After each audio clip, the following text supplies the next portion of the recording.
बच्चों कल हमने बात की थी प्रतिरोध के बारे में, ओम के नियम के बारे में।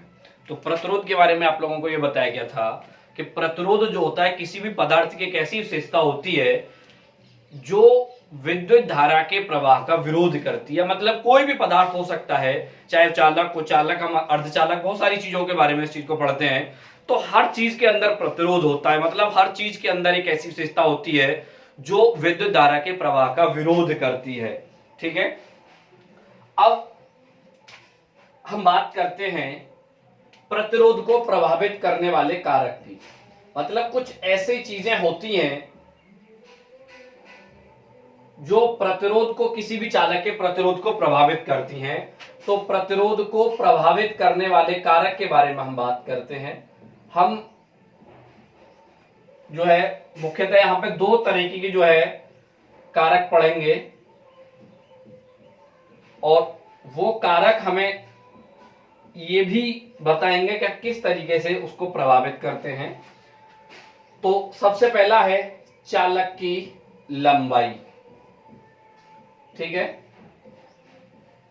दूसरा जो है वो है चालक की अनुप्रस्थ काट का क्षेत्रफल। चालक की अनुप्रस्थ काट का क्षेत्रफल। तो आपको मुख्यतः इन दो कारकों के बारे में पढ़ना है। तो सबसे पहले हम बात करते हैं चालक की लंबाई।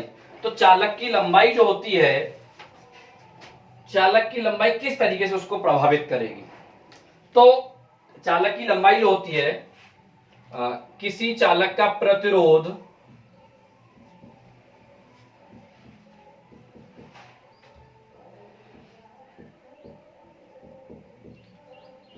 उसकी लंबाई के अनुक्रमानुपाती होता है। उसकी लंबाई के अनुक्रमानुपाती होता है।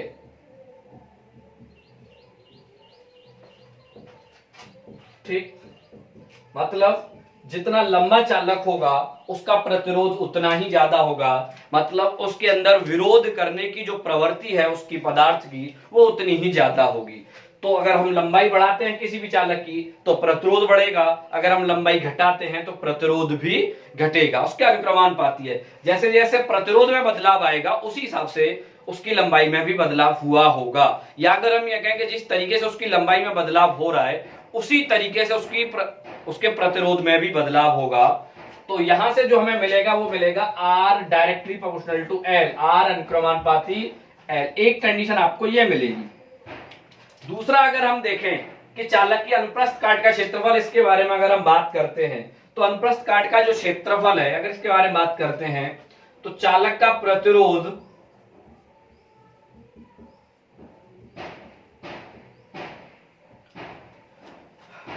क्षेत्रफल के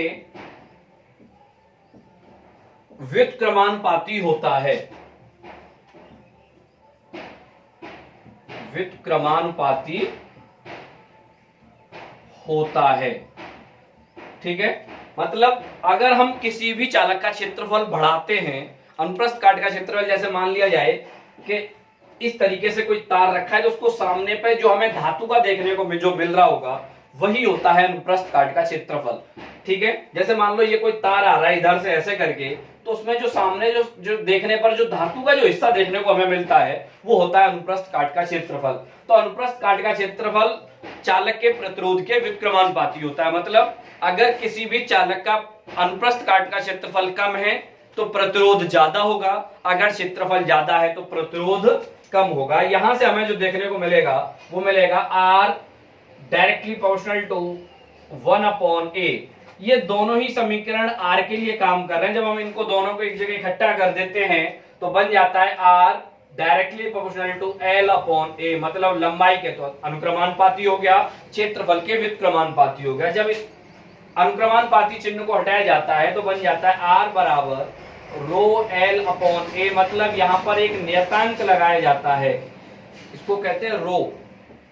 ये एक नियतांक है जो अनुक्रमानुपाती चिन्ह को हटाने के लिए लगाया जाता है।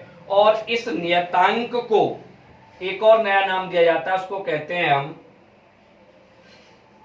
विशिष्ट प्रतिरोध। इसको कहते हैं विशिष्ट प्रतिरोध या फिर प्रतिरोधकता, दोनों में से कोई भी नाम हम कह सकते हैं, होता है प्रतिरोधकता। तो और मैंने आप लोगों को शायद कल भी बताई थी कि प्रतिरोध का जो मात्रक होता है वो मात्रक प्रतिरोध का क्या होता है, ओम होता है, जिसको हम एक ग्रीक शब्द ओमेगा से प्रदर्शित करते हैं। तो ये आपके चालक को प्रभावित करने वाले कारक हैं, ठीक है। और इस फॉर्मूले के संबंधित भी आप लोगों को कुछ न्यूमेरिकल्स करने हैं। और जो इससे पहले पढ़ा दिया गया है विद्युत विभव, विद्युत धारा और ओम के नियम, उससे संबंधित भी आपको लोगों को न्यूमेरिकल करते रहने हैं। जो भी न्यूमेरिकल आप लोगों से नहीं हो रहा है या समझ में नहीं आ रहा है, आप लोग उसको मेरे पास भेजो, उसको पूछो क्या दिक्कत आप लोगों को आ रही है।